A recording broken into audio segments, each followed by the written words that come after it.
Olá pessoal, hoje nós vamos falar no nosso módulo de América Latina Contemporânea.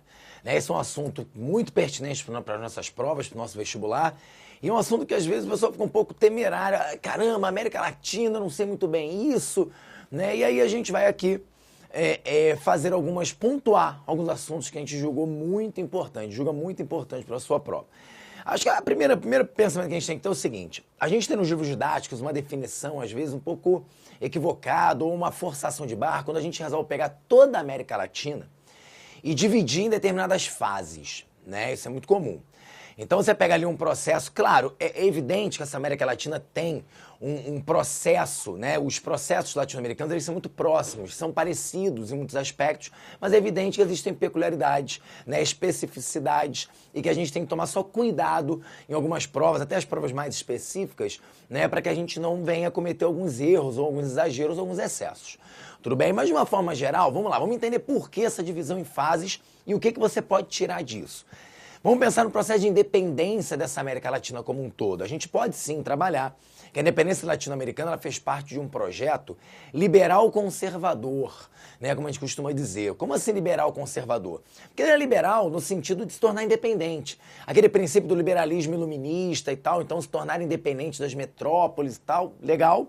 Porém conservador no sentido que internamente não houve uma modificação das estruturas econômicas, sociais, principalmente.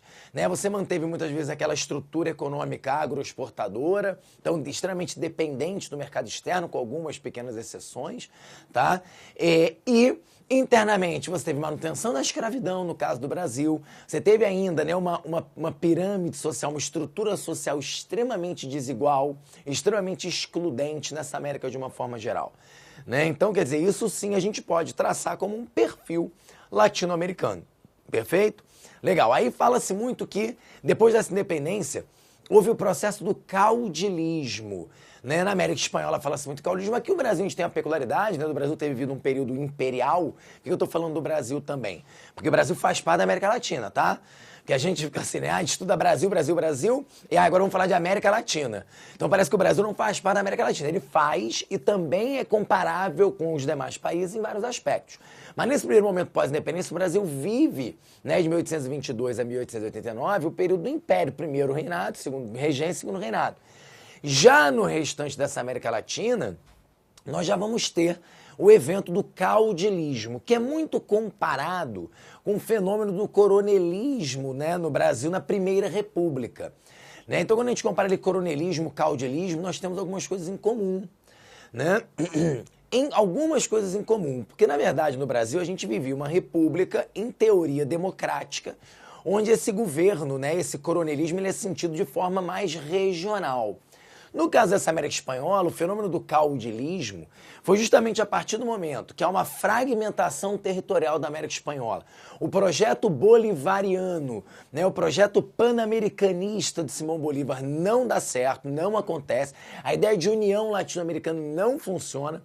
E a gente tem uma fragmentação política territorial. E aí então nós temos o estabelecimento de governos de caráter ditatorial, que vão por essas elites locais, muitas vezes aquelas elites crioulas locais, vão assumir o poder de forma ditatorial, num caráter militar ditatorial, que vai manter aquelas estruturas agroexportadoras e estruturas sociais extremamente desiguais. Então, quer dizer, esse é o fenômeno do caudilismo, tá? Que vai aí configurar uma espécie de uma fase, como se fosse uma primeira fase dessa América Espanhola. Aí depois esses governos teriam sido substituídos pelos governos de caráter populista. O fenômeno do populismo ele aparece muito nas provas. Eu particularmente tenho algumas restrições em relação a esse termo. Quando eu falo populismo, você na sua cabeça vem tanta gente, vem ou não vem? Você está pensando aí, caramba, populismo, tem o Lázaro Cárdenas no México, tem o Perón da Argentina, tem o Vargas no Brasil. E no Brasil tem gente pra caramba, tem o Vargas, tem o JK, tem Jânio Quadros, e tem o Garotinho, tem a Rosa. Caramba, Vem uma opção na sua cabeça. Porque esse termo populismo, ele é muito genérico, ele é muito aberto. Mas de uma forma geral, quando cai na sua prova, ele quer que você entenda populismo, uma ideia de um líder carismático, ok? Que vai se apoiar nas massas, na classe trabalhadora, na massa, para conseguir estabelecer um poder, muitas vezes ditatorial, naquele sistema de troca. Ele faz concessões ao povo e, em troca, ele consegue apoio político para garantir essa estrutura. Então, o líder carismático que, né, usa desse poder para conseguir... Né, muitas vezes tem uma visão pejorativa, né, desse líder carismático, de que ele controla o povo, ele engana o povo. A gente tem que tomar muito cuidado com isso. Eu prefiro enxergar esses líderes populistas, sim, como homens que chegaram num período, né, nacional estatística, na crise do modelo liberal, principalmente ele pós-crise de 29, e você tem aí uma ascensão de governos nacionalistas e principalmente interventores. A política de bem-estar social, a ideia de legislação trabalhista, né, de troca com essa massa, de troca com esse proletariado, isso se fez muito importante naquele momento, até pelo risco, pelo medo da expansão do comunismo na América. Tá? Então eu prefiro que você enxergue dessa forma esse populismo como uma via de mão dupla, né? E não como aquela coisa de um líder carismático que se aproveita disso para controlar o povo. Como se o povo fosse sempre aquela visão do povo ignorante, né? Que vai como uma ovelhinha seguindo tudo aquilo que um líder carismático fala. A gente tomar cuidado hoje, principalmente hoje, com as provas muito mais críticas como são, mais bem elaboradas, a gente tomar cuidado com essa visão. Tudo bem? E aí teria uma terceira fase, né, que seria quando esses governos populistas, incapazes talvez de impedir o crescimento da esquerda, ou muitas vezes até próximos desses movimentos de esquerda, seriam derrubados e dariam lugar às ditaduras militares na América. Então os norte-americanos, em plena Guerra Fria, apoiando as ditaduras militares latino-americanas. Legal, isso realmente é uma outra fase importante. A maior parte dos países latino-americanos passaram, sim, pelas suas ditaduras militares anticomunistas. E depois do processo de redemocratização, nós veremos uma quarta fase desse processo latino-americano, que vai falar da inserção da América Latina no neoliberalismo. Né? Então seria essa América Latina entrando naquele modelo de um Estado não mais interventor, de um Estado gestor, maior liberdade, né, do capital, maior liberdade do empresariado, menor intervenção do Estado nessa economia.